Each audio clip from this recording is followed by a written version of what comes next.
നമ്മുടെ ഉള്ളിൽ തന്നെയാണ് ദൈവം, അല്ലെങ്കിൽ നാം തന്നെയാണ് ദൈവം എന്ന് തിരിച്ചറിയുക, അഹം ബ്രഹ്മാസ്മി എന്ന് പറയുന്നതാണ് ആ സത്യം എന്നൊക്കെ ഉള്ള രീതിയിൽ ഒരുപാട് പേരും അത് കമന്റ് ചെയ്യാറുണ്ട്. നമ്മൾ ഈ ജാഗ്രത സ്വപ്ന സുഷുപ്തികളെല്ലാം കഴിഞ്ഞ് അടുത്ത ഒരു ഫോർത്ത് ഡയമെൻഷനിലേക്ക് പോകുമ്പോഴാണ് നമ്മൾ മനസ്സിലാക്കുന്നത് ഈ സബ്ജക്റ്റിവിറ്റി ഒബ്ജക്റ്റിവിറ്റി എന്ന് പറയുന്നുള്ള ഈ ബാരിയർ, ഈ അകവും പുറവും എന്നുള്ള ആ ഒരു ബാരിയർ അങ്ങ് ഇല്ലാതായി ലയിച്ചു തുടങ്ങും പോകുന്നു. പിന്നീട് ആ ജീവബോധത്തിൽ നിന്ന് വീണ്ടും ഡിസെൻഡ് ചെയ്തിട്ടാണ് നമ്മുടെ സ്പിരിച്വൽ മെറ്റീരിയലിക് തലത്തിലേക്കൊക്കെ വന്ന് നമുക്ക് മനുഷ്യൻ എന്നുള്ള ഈ എക്സ്പീരിയൻസിലേക്ക് വരുന്നത്. ഞാനിങ്ങനെ പറഞ്ഞു, അതായത് ഗുരുവിൻ്റെ വാക്കനുസരിക്കുന്ന ആള് ഗുരുവായി മാറും എന്നൊക്കെ പറഞ്ഞു. അപ്പോൾ അങ്ങനെ പറഞ്ഞപ്പോൾ പെട്ടെന്ന് ഇപ്പോൾ ആശ ചോദിച്ചതുപോലെ ചിലർ ഇങ്ങനെ ചോദിക്കാറുണ്ട്, ഇത് തന്നെയല്ലേ അഹം ബ്രഹ്മാസ്മി, അല്ലെങ്കിൽ ഇങ്ങനെ. അപ്പോൾ നമ്മൾ വിചാരിക്കും ഇപ്പോൾ ശിഷ്യപൂജിതയുടെ തപസ്സോ പ്രാർത്ഥനയോ കർമ്മമോ മറ്റ് പ്രവൃത്തികളോ അല്ലെങ്കിൽ ജന്മം കൊണ്ടുള്ള വലിപ്പമോ ഇതാണോ സത്യം പറഞ്ഞ ആ ഗുരു അവസ്ഥയിൽ ഗുരുബോധത്തിലേക്ക് ലയിപ്പിച്ചത്? അസ്തിത്വം എന്നുള്ളതാണ്. ഒരു വ്യക്തി എന്നതിനേക്കാൾ ഉപരി അന്ധകാരത്തെ മാറ്റി ജ്ഞാനം വരുത്തുന്ന പ്രകാശം. അപ്പോൾ ആദ്യം വാക്ക് അനുസരിച്ച് ശീലിക്കുന്ന വ്യക്തി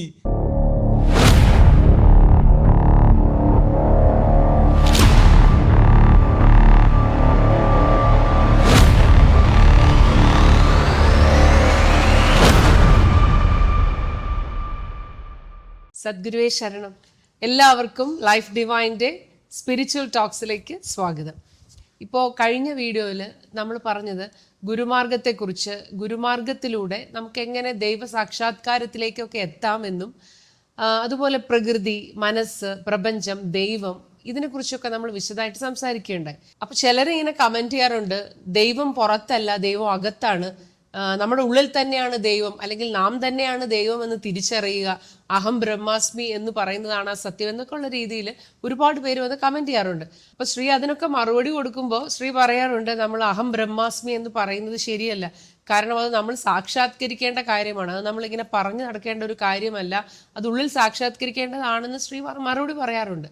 പക്ഷേ അപ്പോൾ പറയുമ്പോഴും ഒരു പ്രാവശ്യം ശ്രീ ഇപ്പോൾ എഴുതുന്നതിലൊക്കെ ശ്രീ പറയാറുള്ള ഒരു കാര്യം എന്ന് വെച്ചാൽ, നമ്മൾ ഗുരുവാക്കനുസരിക്കുമ്പോൾ നമ്മൾ ഗുരുവായി മാറും എന്ന് ശ്രീ പറഞ്ഞു കഴിഞ്ഞ ഒരു ദിവസം പറയണ്ടേ.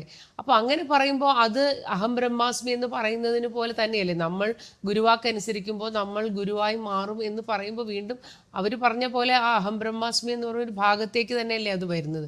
അപ്പോൾ അതിനെക്കുറിച്ച് ഒന്ന് ശ്രീ വിശദീകരിക്കാമോ? സദ്ഗുരുവേ ശരണം. ഇപ്പം ഇവിടെ നമുക്ക് ആദ്യമായിട്ട് ഈ സബ്ജക്റ്റിവിറ്റി എന്നുള്ള വിഷയത്തെക്കുറിച്ച് സംസാരിക്കുകയാണെങ്കിൽ, ഇപ്പോൾ എന്നെ സംബന്ധിച്ച് ഞാൻ ഈ വിഷയം സംസാരിച്ച് തുടങ്ങിയ കാലഘട്ടം തൊട്ട് പറയുന്ന കാര്യമാണ് ഈ ഗോഡ് എന്നോ അല്ലെങ്കിൽ സത്യമെന്നോ ഇങ്ങനെയൊക്കെയുള്ള ഒരു വശത്തേക്ക് നമ്മൾ നോക്കുമ്പോൾ it is all about subjectivity. നമ്മളെ സബ്ജക്റ്റിവിറ്റി ആന്തരികമായ തലത്തിലൂടെയാണ് എന്നുള്ളത് ഞാൻ എപ്പോഴും പറയുന്ന കാര്യമാണ്. അപ്പോൾ ഗുരുമാർഗങ്ങളെക്കുറിച്ചൊക്കെ സംസാരിക്കുമ്പോൾ പലരും ഇതേപോലെ വേദാന്ത സ്വഭാവത്തിലൊക്കെ ചിന്തിക്കുന്ന വ്യക്തികൾ വന്ന് നമുക്കൊരു ഉപദേശം പോലെ കമൻറ്റിലൊക്കെ പറയാറുണ്ട്, ദൈവം എന്ന് പറയുന്ന സബ്ജക്റ്റിവിറ്റിയാണ്, നമ്മൾ സ്വയം ദൈവമാണ്, ഇത് സാക്ഷാത്കരിക്കാനുള്ള വഴിയുണ്ട് എന്നൊക്കെ പറഞ്ഞ് കഴിഞ്ഞ ദിവസമൊക്കെ ഇങ്ങനെ സ്ഥിരം കിട്ടുന്ന കമൻറ്റുകളാണ്. അപ്പോൾ ഏതായാലും സബ്ജക്റ്റിവിറ്റിയെക്കുറിച്ച് തന്നെയാണ് നമ്മളും സംസാരിക്കുന്നത്, അതിലൊന്നും ഒരു തർക്കമില്ല. പക്ഷേ ഇവിടെ സബ്ജക്റ്റിവിറ്റി എന്ന് പറയുമ്പോൾ ഇവിടുത്തെ ഒരു അതിൻ്റെ കാര്യങ്ങൾ നമ്മൾ കറക്റ്റായിട്ട് മനസ്സിലാക്കണം. ഈ സബ്ജക്റ്റിവിറ്റി എന്ന് പറഞ്ഞുകൊണ്ട് നമ്മൾ തുടങ്ങുമ്പോൾ, നമ്മുടെ ആന്തരികതയിലേക്ക് തുടങ്ങുമ്പോൾ, നമ്മൾ ഈ ജാഗ്രത സ്വപ്ന സുഷുപ്തികളെല്ലാം കഴിഞ്ഞ് അടുത്ത ഒരു ഫോർത്ത് ഡയമെൻഷനിലേക്ക് പോകുമ്പോഴാണ് നമ്മൾ മനസ്സിലാക്കുന്നത് ഈ സബ്ജക്റ്റിവിറ്റി ഒബ്ജക്റ്റിവിറ്റി എന്ന് പറയുന്നുള്ള ഈ ബാരിയർ, ഈ അകവും പുറവും എന്നുള്ള ആ ഒരു ബാരിയർ അങ്ങ് ഇല്ലാതായി ലയിച്ചു തുടങ്ങും. ഇപ്പോൾ ഫോർത്ത് ഡയമെൻഷൻ തൊട്ട് ഒരു സിക്സ്ത് ഡയമെൻഷൻ്റെ എൻ്റെ ഒരു സെവൻത്ത് ഡയമെൻഷൻ വരെ ഈ അകവും പുറവും എന്നുള്ള ബാരിയർ ഇല്ലാതെ ഇത് രണ്ടും ഒന്നായിട്ട് ലയിക്കുന്ന, ഒന്നായിട്ട് മാറുന്ന ഒരു തലമുണ്ട്.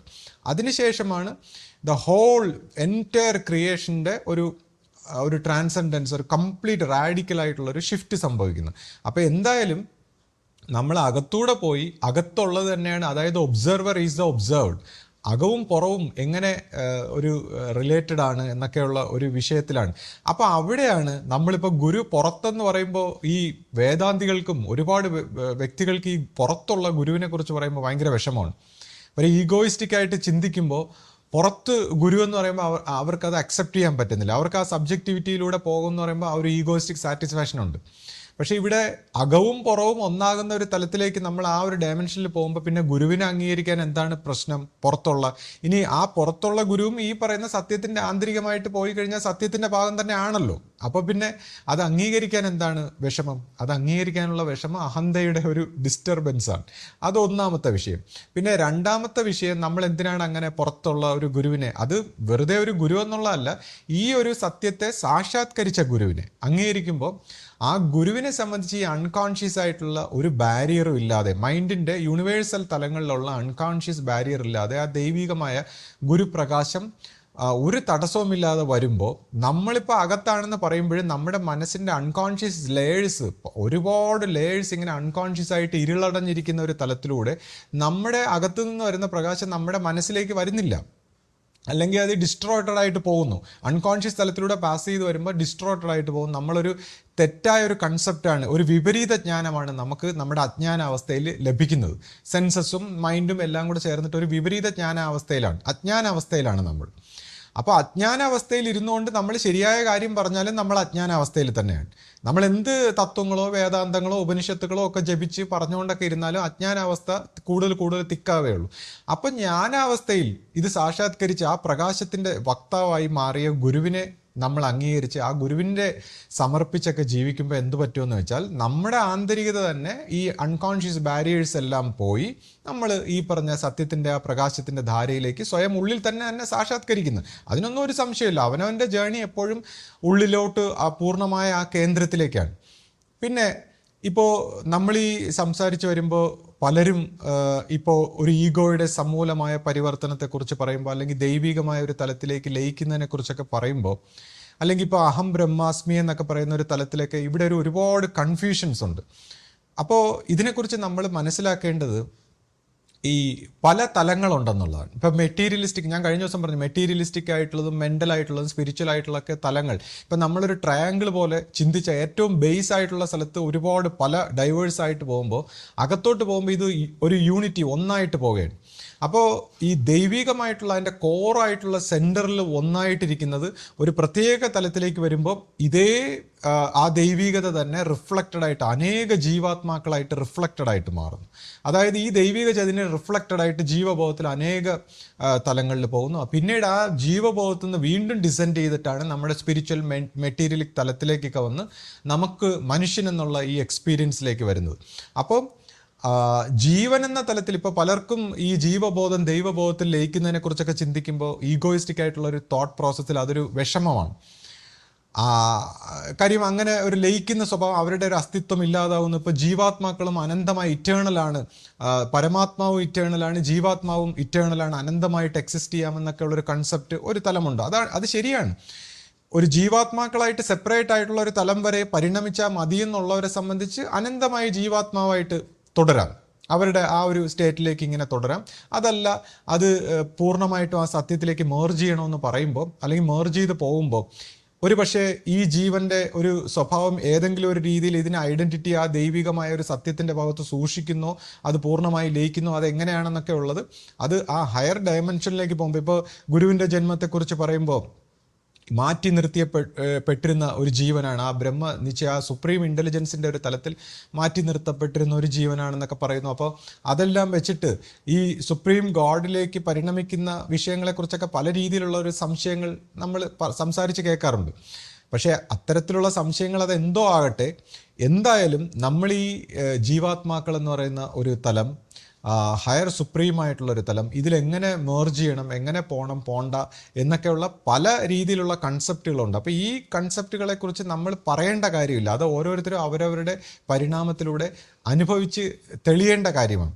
പിന്നെ നമ്മൾ ഇതിനെക്കുറിച്ച് പറയുന്നത് എന്താണെന്ന് വെച്ചാൽ, ഇങ്ങനെയുള്ള ചില സംശയങ്ങൾ മനുഷ്യർ നിലനിൽക്കുന്നത് കൊണ്ടും പിന്നെ പലർക്കും പല രീതിയിലുള്ളൊരു കൺഫ്യൂഷൻ ഉള്ളത് കൊണ്ട് ഒരു പരുവത്തിനൊക്കെ ഒന്ന് ക്ലാരിഫൈ വരുത്തിയാൽ ഒരു വിശ്വാസ സ്വഭാവത്തിൽ ഇത് ഉറച്ച് അവനവൻ്റെ ഇന്നർ ജേർണിയിലേക്ക് പോകാമെന്നുള്ളൊരർത്ഥത്തിലാണ്. അപ്പോൾ കഴിഞ്ഞ ദിവസം ഞാനിങ്ങനെ ഒരാളൊരു ചോദ്യം ചോദിച്ചപ്പോൾ, ഇപ്പോൾ ഗുരുവിൻ്റെ വാക്ക് അനുസരിക്കുമ്പോൾ ഏറ്റവും ഉത്തമമാണെന്നൊക്കെ പറഞ്ഞപ്പോൾ ഞാനിങ്ങനെ പറഞ്ഞു, അതായത് ഗുരുവിൻ്റെ വാക്ക് അനുസരിക്കുന്ന ആൾ ഗുരുവായി മാറും എന്നൊക്കെ പറഞ്ഞു. അപ്പോൾ അങ്ങനെ പറഞ്ഞപ്പോൾ പെട്ടെന്ന് ഇപ്പോൾ ആശ ചോദിച്ചതുപോലെ ചിലർ ഇങ്ങനെ ചോദിക്കാറുണ്ട്, ഇത് തന്നെയല്ലേ അഹം ബ്രഹ്മാസ്മി, അല്ലെങ്കിൽ ഇങ്ങനെയൊക്കെ സംസാരിക്കാമോ എന്നൊക്കെ ചിന്തിക്കുമ്പോൾ, ഇപ്പോൾ ഈ ഒരു ഈഗോയിസ്റ്റിക് തലത്തിൻ്റെ ഒരു മിസറി മനസ്സിലായിട്ടില്ലാത്ത ആൾക്കാരെ സംബന്ധിച്ച് ആ ദൈവികമായ ബോധത്തിലേക്ക് ലയിക്കുന്നു എന്ന് പറയുമ്പോൾ എന്തോ ഒരു വിഷമാണ്. പക്ഷേ ഈ ഇൻഡിവിജ്വൽ തലത്തിലും കോസ്മിക് തലത്തിലും എല്ലാം ഈ ഈഗോയിസ്റ്റിക് ആയിട്ടുള്ള ഒരു സ്റ്റേറ്റ് എന്താണെന്നും അതിൻ്റെ സെപ്പറേഷൻ്റെ വിഷമം എന്താണെന്നും ആ ദൈവികമായ തലവുമായിട്ട് സെപ്പറേറ്റ് ആയിട്ടിരിക്കുമ്പോൾ ഉള്ള വിഷമം എന്താണെന്നും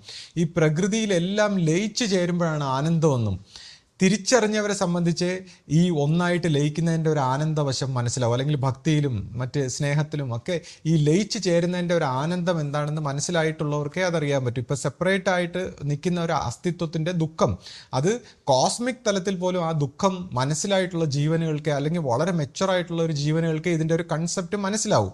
അല്ലാതെ നമ്മളിപ്പോൾ പറഞ്ഞു കഴിഞ്ഞാൽ അത് മനസ്സിലാവില്ല. അതുകൊണ്ടാണ് ഗുരുക്കന്മാർ ഓരോരുത്തരുടെ അവസ്ഥയ്ക്കനുസരിച്ച് ഓരോ രീതിയിൽ ഈ കാര്യങ്ങൾ പറഞ്ഞു കൊടുക്കുന്നത്.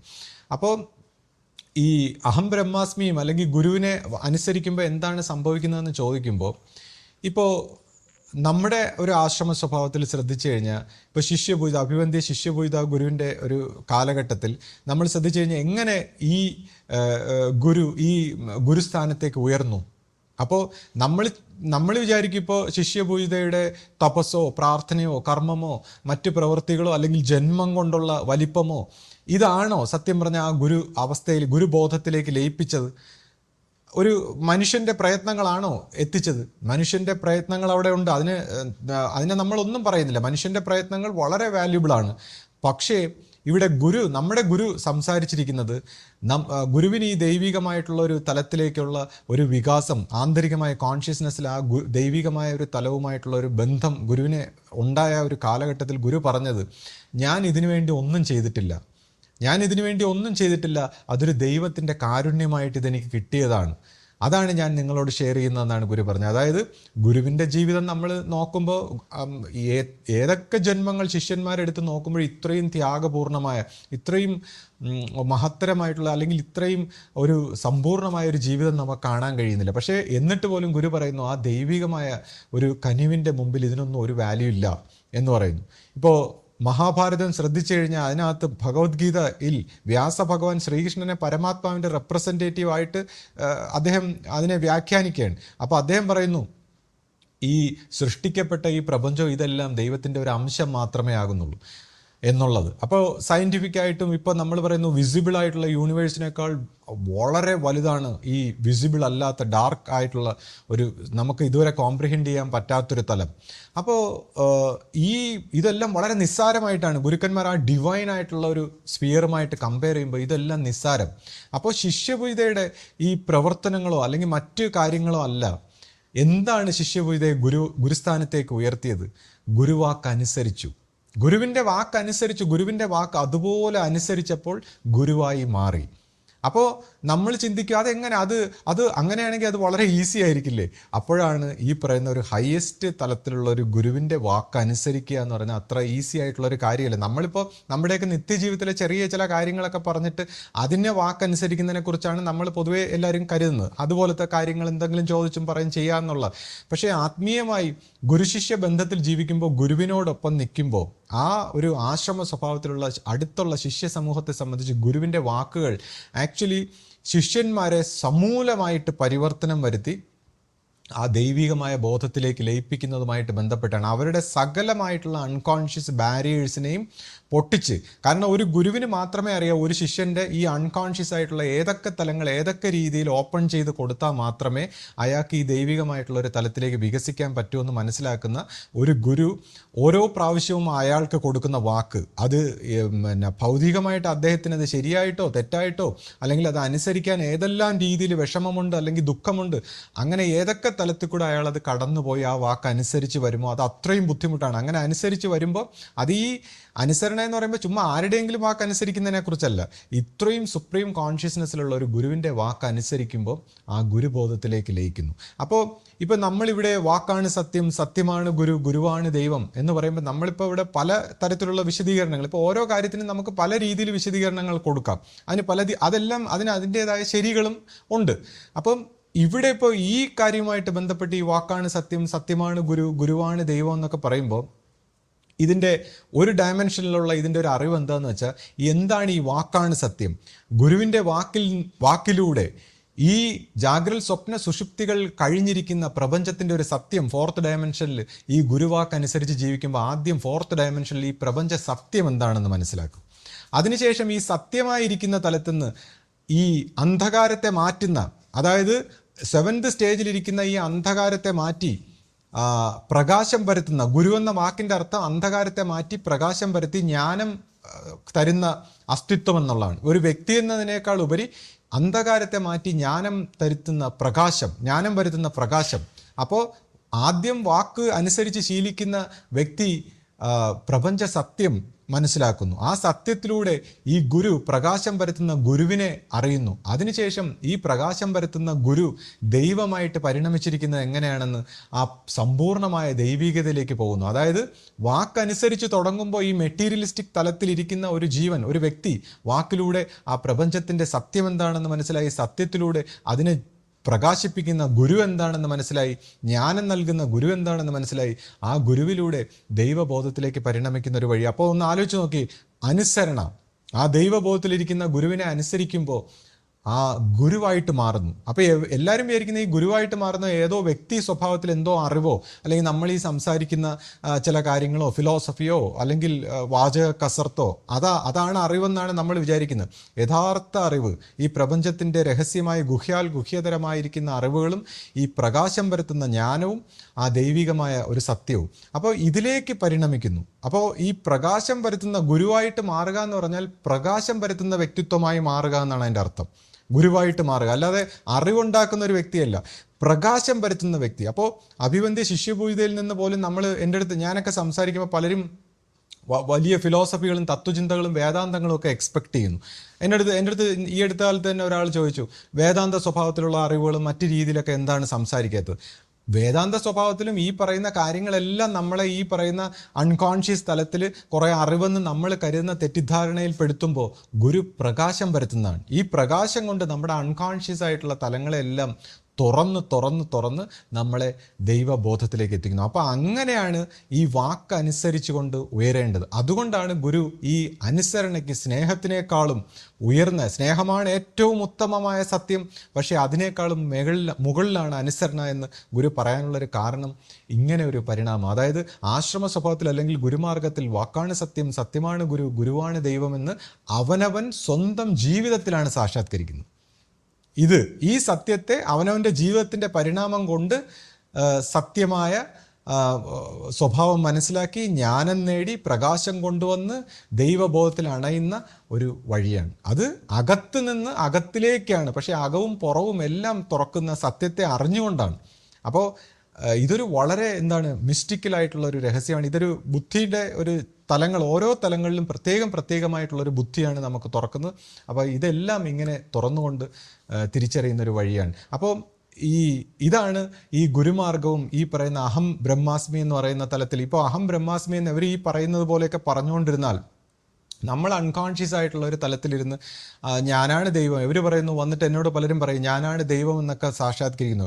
സത്യത്തിൽ ഈ പറയുന്ന ഏറ്റവും സുപ്രീമായിട്ടുള്ള ഒരു ലൈറ്റിൽ തന്നെയാണ് ഈ സകലതും പ്രകാശിക്കുന്നത്. അതിലൊരു സംശയമല്ലേ, നമ്മുടെ എല്ലാവരുടെയും ഈ ജീവിതവും ലോകവും നമ്മൾ ഈ കാണുന്നതും സകലതും ആ സൂര്യചന്ദ്രന്മാരും ഒക്കെ പ്രകാശിക്കുന്ന ആന്തരികമായ സത്യമായ ദൈവത്തിൽ നിന്ന് തന്നെയാണ്. പക്ഷെ അതാണ് നമ്മളെന്ന് പറയുമ്പോൾ അജ്ഞാന സ്വഭാവത്തിൽ മറഞ്ഞിരിക്കുന്ന ഒരു ഭാവത്തിലിരുന്നുകൊണ്ട് നമ്മൾ അതാണെന്ന് പറയുമ്പോൾ, കാര്യം നമുക്ക് ആദ്യം ഒരു വ്യക്തിബോധം, ശരീര മനസ്സുകളായിട്ടുള്ളൊരു ബോധം, പിന്നെ നമുക്കൊരു യൂണിവേഴ്സലായിട്ടുള്ളൊരു ബോധം, ജീവബോധമായിട്ടുള്ളൊരു ബോധം, അതിനുശേഷം ഇങ്ങനെ പല പല തലത്തിലുള്ള വ്യക്തിത്വങ്ങൾ നമുക്കുള്ളപ്പോൾ അതിലിരുന്നുകൊണ്ട് നമ്മൾ ആ സുപ്രീം തലത്തിലുള്ള ദൈവമാണ് നമ്മളെന്ന് പറയുമ്പോൾ അതൊരു കോസ്മിക് എറർ. ഇപ്പോൾ തന്നെ നമ്മുടെ ഗുരു പറഞ്ഞിട്ടുണ്ട്, ഒരു യൂണിവേഴ്സൽ ഒരു തലത്തിലൊരു കോസ്മിക് എറർ സംഭവിച്ചു പോയി, മനുഷ്യരാശിയുടെ പരിണാമം പൂർത്തിയാവാൻ പറ്റുന്നില്ല, ഒരു തലത്തിൽ ഒരു മിസ്റ്റേക്ക് സംഭവിച്ചു, അതുകൊണ്ടാണ് നമ്മളെ ഇന്നത്തെ ഒരു സൊസൈറ്റിയൊക്കെ ഇങ്ങനെ ആയിപ്പോയെന്നൊക്കെ ഗുരു സംസാരിക്കാറുണ്ട്. അപ്പോൾ എന്താണ് പരിണാമം? മനുഷ്യൻ്റെ ജീവ സ്വഭാവത്തിലൊരു പരിണാമ പ്രക്രിയയിലൂടെ കടന്നു പോകുമ്പോൾ, കോൺഷ്യസ്നെസ്സിൻ്റെ ഒരു പരിണാമം കടന്നു പോകുമ്പോൾ ഏതോ ഒരു ആചാര്യന് ഒരു പ്രത്യേക തലത്തിലെത്തി ഇതാണ് ഫൈനൽ സാക്ഷാത്കാരമെന്ന് കരുതിയത് കൊണ്ടാണ് ആ തെറ്റ് സംഭവിച്ചത്, അല്ല അദ്ദേഹം മനഃപൂർവ്വം ചെയ്തതല്ല. ഒരു പ്രത്യേക തലത്തിലെത്തി ഞാനാണ് ദൈവം അല്ലെങ്കിൽ ഇതാണ് ദൈവം എന്നുള്ളൊരു സാക്ഷാത്കാരം വന്നപ്പോൾ അവിടെ നിന്ന് വളർച്ച നിന്നുപോയി. അതോടുകൂടി ആ പറയുന്ന ഒരു തെറ്റായിട്ടുള്ളൊരു പരിണാമം സംഭവിച്ചിരിക്കുന്നു. പിന്നെ അതിനെ കറക്റ്റ് ചെയ്യാൻ വന്ന സിസ്റ്റങ്ങളെല്ലാം ഈ ഒരു മിസ്റ്റേക്കിനകത്തായിപ്പോയി. അപ്പോൾ സംഭവിച്ചിട്ടുള്ള ഒരു മിസ്റ്റേക്കിനെ കുറിച്ച് ഗുരു പറഞ്ഞു. അതുപോലെ തന്നെ പല ഗുരുക്കന്മാർ, ഇപ്പോൾ രാധാസ്വാമി ഫെയ്ത്തിൽ സംസാരിച്ചു കഴിഞ്ഞാൽ അവർ മറ്റൊരു രീതിയിൽ ഒരു കഥ പറയുന്നു. ഇപ്പോൾ ബൈബിളിൽ നമ്മൾ ചിന്തിച്ചു കഴിഞ്ഞാൽ അവർ എല്ലാവരും ഒരു മിസ്റ്റേക്ക് സംഭവിച്ചായിട്ട് പറയുന്നുണ്ട്. അപ്പോൾ മനുഷ്യരാശിക്ക് ഇത് മനസ്സിലാവാനായിട്ട് പോയറ്റിക്കായിട്ട് ഓരോരുത്തർക്കും ഒരു പുരാണ സ്വഭാവത്തിൽ, കാര്യം ഈ സുപ്രീം സ്റ്റേറ്റിലേക്കൊക്കെ പോകുന്ന ഇൻ്റലിജൻസ് എന്താണെന്നുള്ളത് മനുഷ്യന് കോംപ്രിഹെൻഡ് ചെയ്യാൻ ബുദ്ധിമുട്ടുള്ളപ്പോൾ പുരാണ സ്വഭാവത്തിൽ ഇങ്ങനെ പല രീതിയിലുള്ള കഥകളിലൂടെ നമുക്കത്, അല്ലെങ്കിൽ മനുഷ്യൻ്റെ എക്സ്പീരിയൻസോ അല്ലെങ്കിൽ അനുഭവ സ്വഭാവത്തിലോ ഇങ്ങനെയൊക്കെ പറഞ്ഞുകൊണ്ട് എന്തായാലും ഒരു എറർ സംഭവിച്ചേക്കുന്നതായിട്ട് പറയുന്നു. അപ്പം നമ്മൾ ഈ ഒരു രീതിയിൽ ഒരു തലത്തിലിരുന്ന് ഇത് ഇങ്ങനെ പറയുന്നതോടുകൂടി അവിടെ അടഞ്ഞു പോകുകയാണ് ഹ്യൂമൻ കോൺഷ്യസ്നെസ്.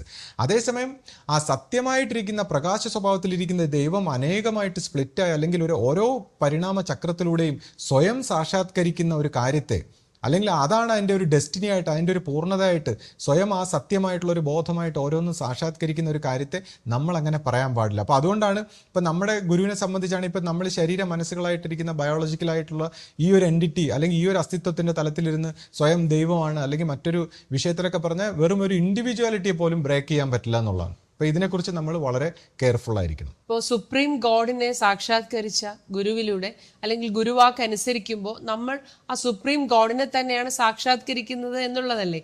അപ്പോൾ നമ്മുടെ അഭിവന്ദ്യ ശിഷ്യപൂജിത ഗുരുവിലൂടെ നമുക്ക് വേണ്ടി നമ്മുടെ ഗുരു ആ വാതിലാണല്ലോ തുറന്നു വെച്ചിരിക്കുന്നത്. അപ്പോൾ അതിനെക്കുറിച്ച് ശ്രീക്ക് ഇനി എന്തെങ്കിലും പറയാനുണ്ടോ? സത്യത്തിൽ കഴിഞ്ഞ കുറച്ച് കാലമായിട്ട്, അതായത് വർഷങ്ങളായിട്ട് ഞാൻ ഈ വിഷയത്തെക്കുറിച്ച് തന്നെയാണ് സംസാരിക്കുന്നത്. കഴിഞ്ഞ ദിവസം ഞാനിങ്ങനെ പറയുകയുണ്ടായി, ഇപ്പം നമ്മുടെ ഒരു സെക്കൻഡ് ജനറേഷൻ ആയപ്പോൾ, രണ്ടാമത്തെ ഒരു തലമുറയിൽ ഗുരുവിനെ അംഗീകരിക്കുന്ന ഒരു വിഷയവുമായി ബന്ധപ്പെട്ട് കുറച്ച് പഴയ സ്വഭാവത്തിലുള്ള ശിഷ്യ സമൂഹത്തിലൊരു മിസ്റ്റേക്ക് സംഭവിച്ചതായിട്ടൊക്കെ ഞാനിങ്ങനെ പറയാറുണ്ടായിരുന്നു. അപ്പോൾ സത്യം പറഞ്ഞാൽ ഞാൻ ഇത്രയും കാലം ഈ സംസാരിച്ചത് ഈ പഴയ സ്വഭാവത്തിലുള്ള ഒരു വിശ്വാസി സമൂഹത്തിനോടാണ് യഥാർത്ഥത്തിൽ ഞാൻ സംസാരിച്ചത്.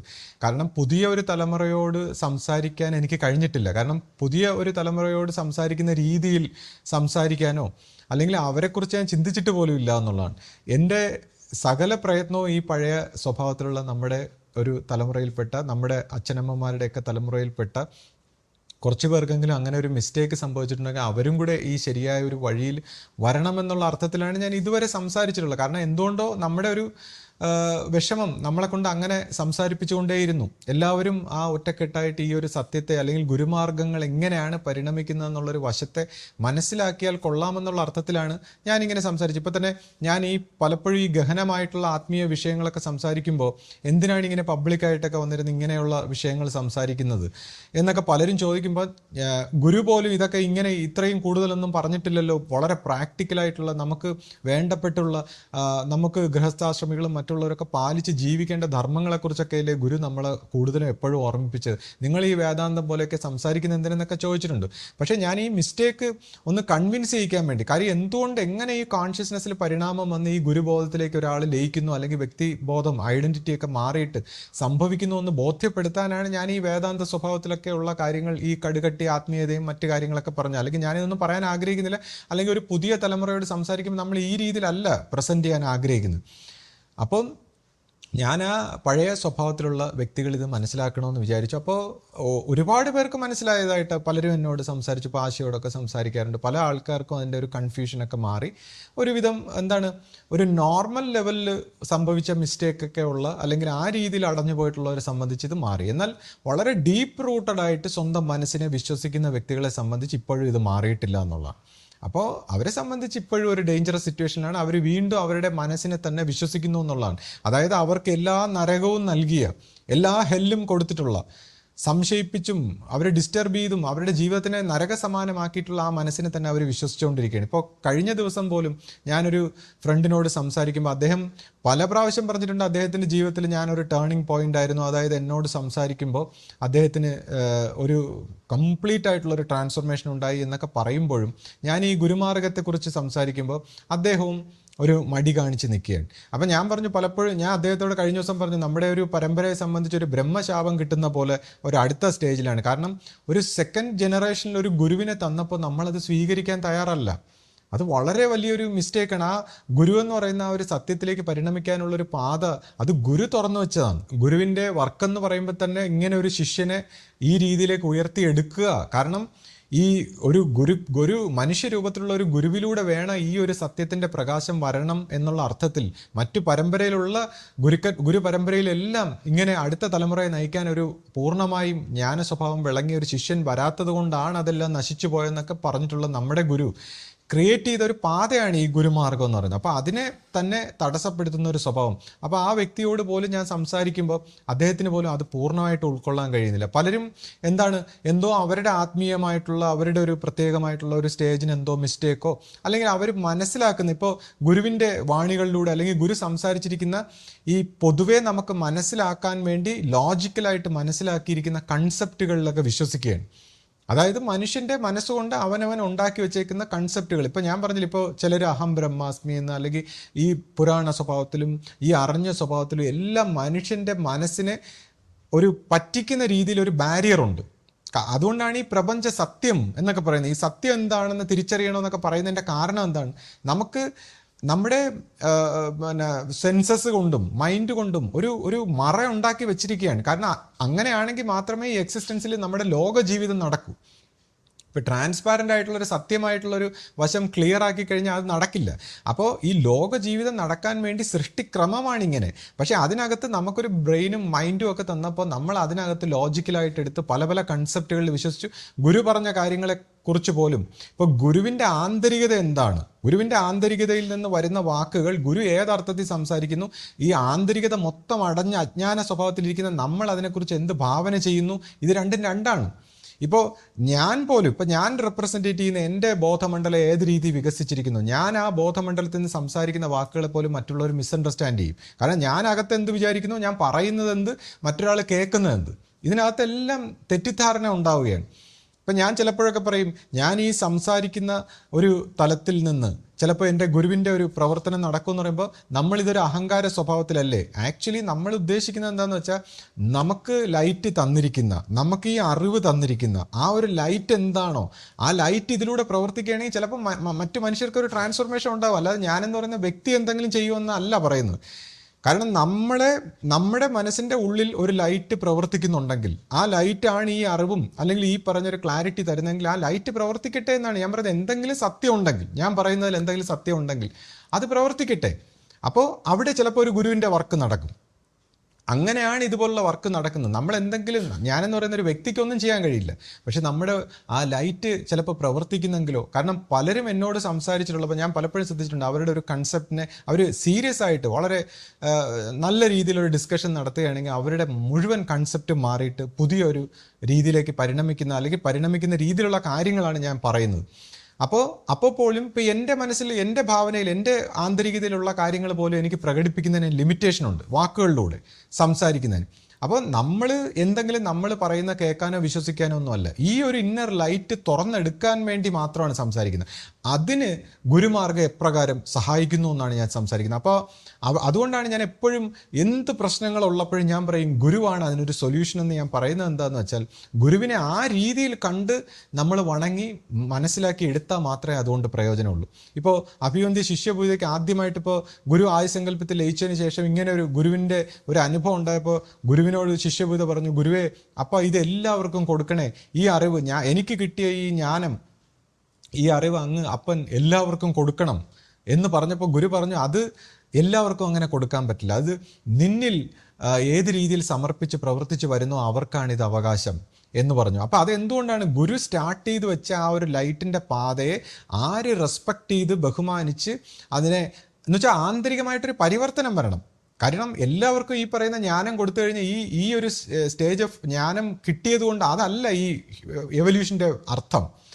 അതിങ്ങനെ അവകാശിയായി പരിണമിച്ച് അഹന്തയുടെയൊക്കെ സമൂലമായിട്ടുള്ള ഒരു പരിണാമം വന്ന് ആ ഒരു സ്റ്റേജിൽ എവല്യൂഷൻ സംഭവിച്ചുകൊണ്ട് അത് സാക്ഷാത്കരിക്കണം. അല്ലാതെ ചുമ്മാ എല്ലാവർക്കും ഒരു മന്ത്രം ജപിച്ച പോലെ അങ്ങ് എല്ലാവർക്കും ചുമ്മാ തുറന്നു കൊടുക്കാനുള്ളതല്ല.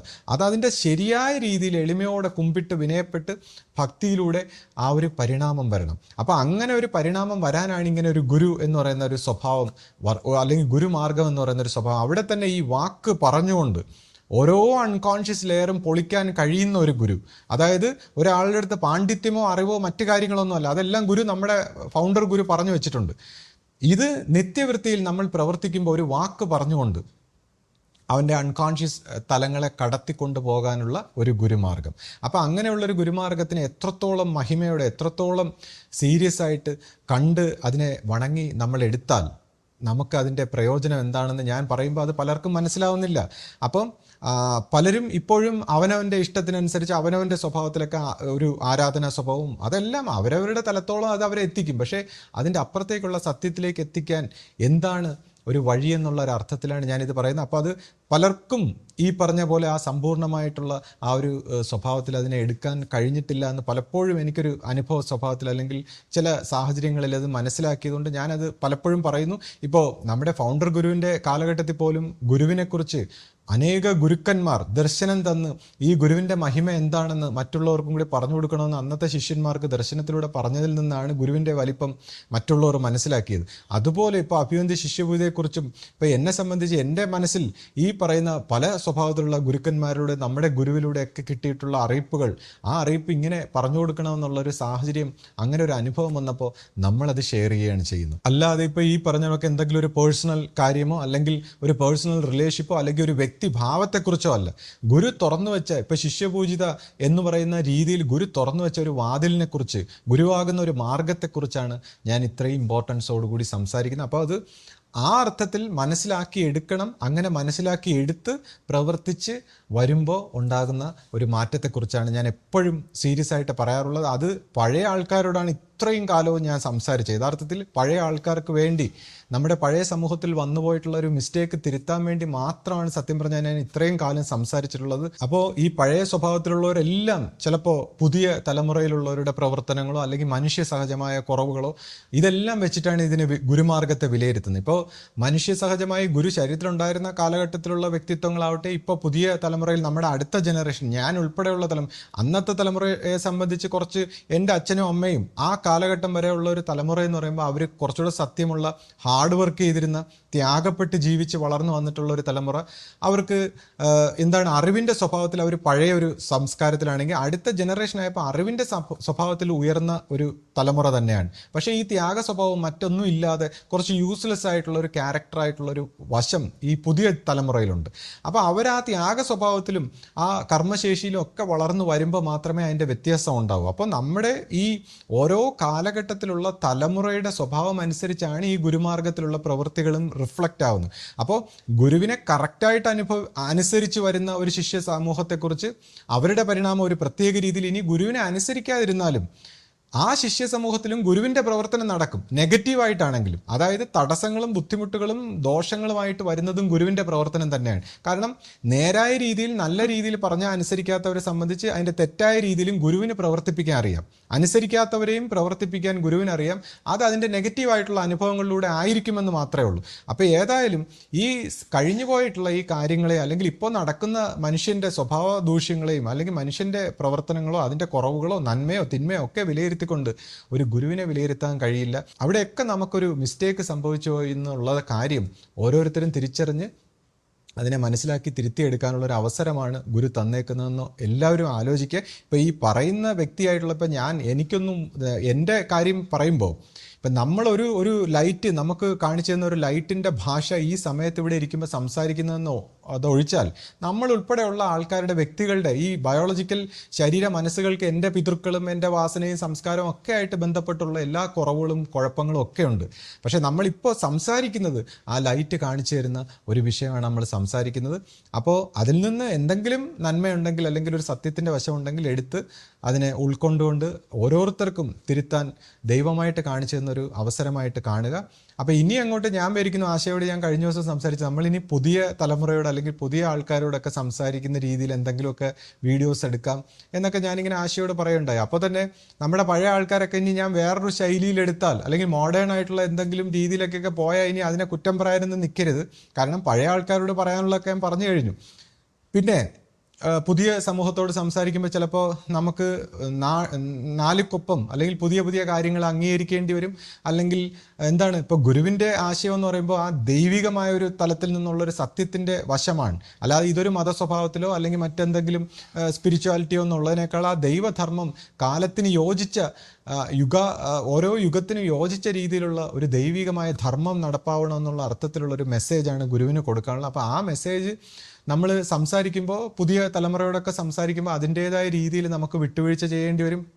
അല്ലെങ്കിൽ അതിൻ്റേതായ രീതിയിൽ ഒരു യോജിച്ച രീതിയിലൊക്കെ ഉള്ള ഒരു ആറ്റിറ്റ്യൂഡ് എടുക്കണം. അതൊക്കെ ഇപ്പോൾ നമ്മൾ എന്തെങ്കിലും സംസാരിക്കുമ്പോൾ ഞാനൊക്കെ പറയുന്നതൊക്കെ കേട്ടിട്ട് ഇങ്ങനെ സാഗൂതം നോക്കി നമ്മളിൽ നിന്ന് എന്തെങ്കിലും തെറ്റ് വരുന്നുണ്ടോ, എൻ്റെ വാചകത്തിൽ എന്തെങ്കിലും കുഴപ്പമുണ്ടോ, എൻ്റെ അഹങ്കാരമുണ്ടോ മറ്റതുണ്ടോ എന്നൊക്കെ വിലയിരുത്താൻ നിൽക്കാതെ ഒരു സ്നേഹത്തിൻ്റെ കണ്ണിൽ ഇത് നോക്കുമ്പോൾ എന്തോ ഒരു ഉദ്ദേശത്തിലാണ് ഇത് സംസാരിക്കുന്നത് എന്ന് മനസ്സിലാക്കിക്കൊണ്ട് ഇതിനെ തിരിച്ചറിയാൻ ശ്രമിക്കണം. ഇപ്പോൾ എല്ലാ ഗുരുക്കന്മാരും, ഇപ്പോൾ നമ്മുടെ ഗുരുവിനെ സംബന്ധിച്ചാണെങ്കിലും നമ്മുടെ ഇപ്പോൾ ഗുരുക്കന്മാരെപ്പോഴും ചന്ദ്രനിലേക്ക് ചൂണ്ടുമെന്നാണ് പറയുന്നത്. അപ്പോൾ ചന്ദ്രനിലേക്ക് ചൂണ്ടുമ്പോൾ നമ്മൾ ഈ വിരലിലേക്ക് നോക്കും.